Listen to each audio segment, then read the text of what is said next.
Hello there, Mad Mike here, and welcome back to the channel.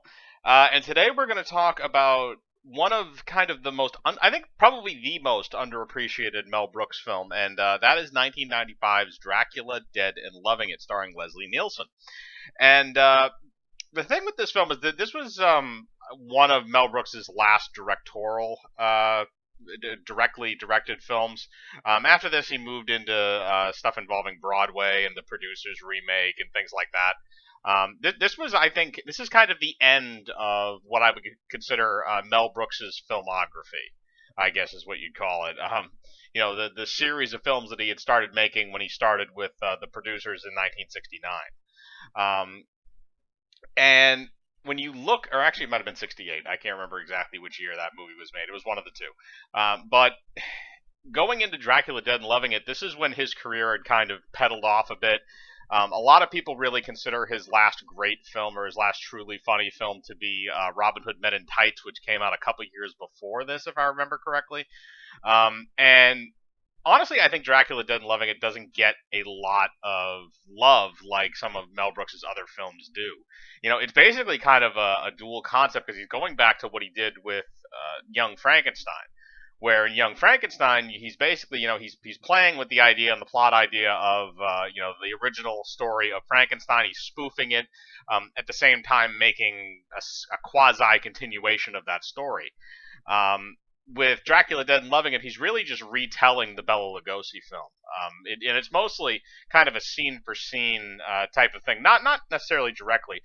They also make fun of the remake that was done by Francis Ford Coppola, which was very fresh in people's minds, especially at the beginning of it. But there's a few things kind of mixed in there with it, but they don't do a whole lot of references to the more recent one. I think maybe because they might have gotten some copyright problems with that if they try to parody it too much.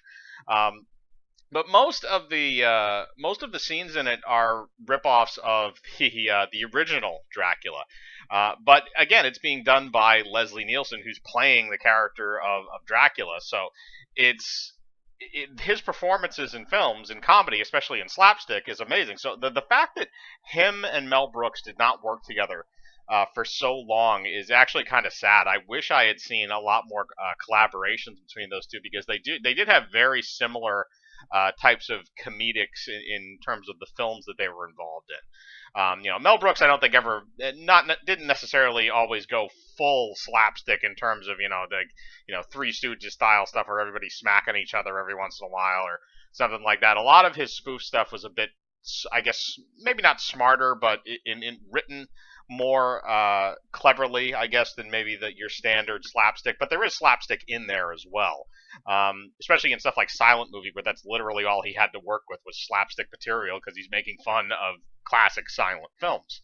Um, but back to the actual movie itself. So this movie does have some Mel Brooks alumni in it. People that appeared in a lot of his movies, or even just people that appeared in a few of them.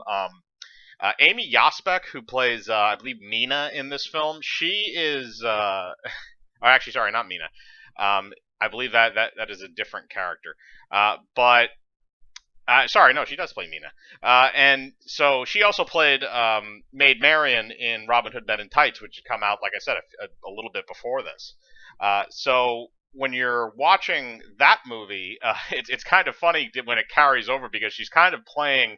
It's not in the same time period because Dracula is supposed to take place, I think, around the turn of the century, whereas the story of Robin Hood is set, hundreds of years before that, or at least 100 years before that, probably a lot more.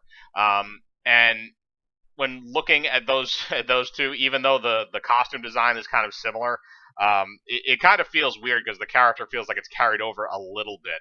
And she's kind of playing again, kind of this maiden who's not really, I wouldn't say maiden at this point, but she's a lady, a proper lady. Again, mirroring that, and also Mel Brooks felt the need, which I credit him for, because that's pretty hilarious. Um, he felt the need to put as much cleavage in this film as physically possible, which I think is also hilarious. Because every character is just wearing a costume that basically has a push-up bra inside of it. Again, it's kind of funny when given the scenes because it's just kind of staring you at the face. It's almost subliminal in that sense. So it's kind of funny when you actually do finally notice it if you don't notice it immediately. And you know, they had her in there. You had Harvey Korman, who I needs no introduction. It's Harvey Korman. Mel Brooks himself, who plays Van Helsing. And you know a lot of newcomers basically. The guy that plays Renfield is actually pretty hilarious, especially at the early parts of the film. And there's this whole like ongoing gag throughout the film about how the psychiatric doctor who's played by Harvey Korman wants to keep giving Renfield enemas over and over again because he thinks that'll cure him of his insanity, which makes absolutely no sense.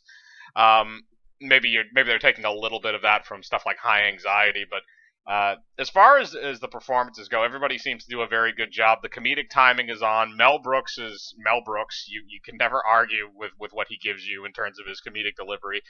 They have some of his classic stuff like he's talking to I think Harvey Korman in the scene, and he says she will become one herself. He says is what, and then he says, "Oh my God," or something along those lines. Like repeat that. It's a play on words, and then he says it again.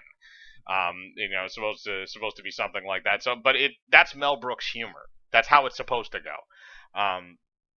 And I think that maybe when this film came out, that had been worn out a bit because of all of his hits through the '70s and the '80s. Even Robin Hood Men in Tights became kind of a cult classic pretty quickly, actually.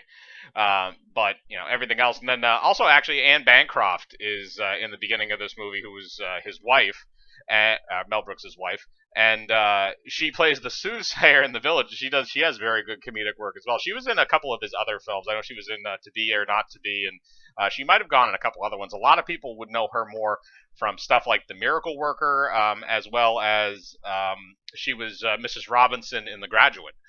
So good on you, Mel Brooks. But she's a really funny part at the beginning of this too, because she's like making weird noises, trying to be creepy and stuff, and it makes absolutely no sense. But I love this film. I love the way it's portrayed. Leslie Nielsen as Dracula does an amazing job. He's so goofy, and he's trying to be a goofy version of Bela Lugosi, even with the accent. And it works. It works because it's Leslie Nielsen, and he can just kind of pull that in and make it so hilarious. He's kind of like Mr. Bean, I guess. I've made that comparison to somebody else earlier this month on a video, but Leslie Nielsen's a lot like Mr. Bean. When he starts doing something, even if it's not necessarily something silly, it seems silly because it's Leslie Nielsen doing it, even if he's not necessarily doing it intentionally. Most of the time he is in films, but he's kind of that niche guy where he just does these really. At that point, he was doing a lot of these very rip-offy type of titles. Spy Hard, which was a rip-off of Mission Impossible and a bunch of other spy movies at the time. Even before that, but he was doing a lot of those type of movies, and this kind of falls into that. There are some things in the movie that haven't particularly aged well. The CGI when he's a bat, it's funny. Don't get me wrong; it is actually pretty funny. But I think it's one of those things where it's goofy in a way that it's not intentionally trying to be because the CGI is so bad. Because it just looks like they grafted Leslie Nielsen's head onto a bat and gave him some bat ears. Which again is the aesthetic they were going for, but just the CGI itself looks goofy.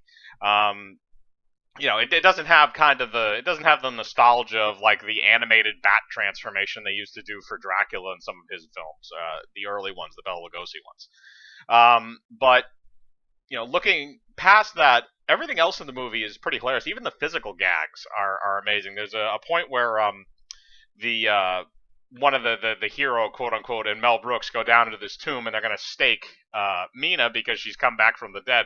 And Mel Brooks is kind of like this is because he's Van Helsing. The whole idea is he's been here and done this before, so he lets the hero go and take care of the staking. And as soon as he does that, he just backs up and the guy gets covered in blood because she had just fed on somebody, so she was just like a big bloody water balloon, and he just keeps getting sprayed because she won't die. And then Mel Brooks is just hiding in the corner of the room behind like a pillar so he doesn't get hit with the blood spatter. I mean, again, it's hilarious. It's almost a splatstick moment in a way because of the even though there's no real gore in the scene, you don't see the stake or anything go through. It's just this spray of blood that comes out of the coffin. It still works to that same kind of effect where you see it in a movie like Dead Alive, the Peter Jackson film, where the guy's running through with a lawnmower. You don't necessarily see the limbs actually getting sliced off for parts of that. You just see stuff like flying out of the front of the lawnmower and just kind of just indiscriminately. Um, but it feels like it's something along the lines of like a tamer version of that, but I think it still qualifies as splatstick. But I love all the moments that he has in the movie. The fact that it is kind of a faithful retelling, I think, or a faithful in terms of the progression of the film and the way it's structured. I think that it really kind of I was able to follow it easier because I knew the original film. Now, for people that don't know the original Dracula, maybe it would be a little bit different, but like I said before, it's kind of a taste thing. If you love Mel Brooks, you'll love this movie. I know for a fact you'll love this movie because it's everything that people love about Mel Brooks. And I think that it gets underappreciated a lot today, especially when people are looking at a lot of his other films. His more successful films, I guess I should say, are the films from the middle part of the middle part of his career that was very successful from like I said, from the late '60s all the way through to basically the early '90s. Um, but that's my opinion. I want to know what you guys think. Have you seen Dracula Dead and Loving It? Do you like the movie? Do you not like the movie? Do you consider it good Mel Brooks, bad Mel Brooks? Like I said, usually put your thoughts in the comments below. I like to read them. Hit the bell for notifications. Hit the like button. Subscribe, and remember, I live my life free of compromise. Do you?